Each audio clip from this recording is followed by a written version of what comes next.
पेठवडगावमधील कला शिक्षक संतोष कांबळे यांनी आपलं कला कौशल्य दाखवत अवघ्या 4 सेंटीमीटरच्या म्हणजे 1.5 इंच खडूमध्ये तथागत भगवान बुद्ध यांचं चित्र रेखाटलंय। भगवान गौतम बुद्ध यांच्या जयंतीनिमित्त कांबळे यांनी ही कलाकृती साकारली आहे। शाळा म्हटलं की खडू आणि फळा यांचा वापर ठरलेलाच असतो। अशावेळी पेठवडगावमधील श्री बळवंतराव हायस्कूलचे कला शिक्षक संतोष कांबळे यांनी खडूतून विविध कलाकृती साकारण्याची कला अवगत केली आहे। मायक्रो आर्ट साकारण्यात तरबेज असलेल्या संतोष कांबळे यांनी अवघ्या 4 सेंटीमीटर म्हणजेच 1.5 इंच खडूमध्ये बोधी वृक्षाखाली असलेल्या तथागत भगवान गौतम बुद्ध यांचं शिल्प साकारलंय। अत्यंत ठिसूळ असणाऱ्या खडूवर शिल्परचना साकारून कला शिक्षक संतोष कांबळे यांनी आपली कामगिरी दाखवून दिली आहे।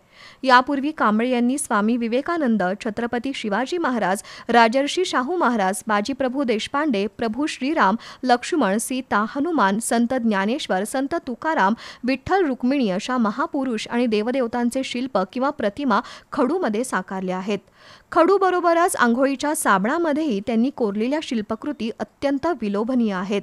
शिवाय शालेय फलकावर खडूच्या साहाय्यानं अत्यंत सुंदर आणि प्रमाणबद्ध चित्र रेखाटण्यात त्यांचा हातखंडा आहे।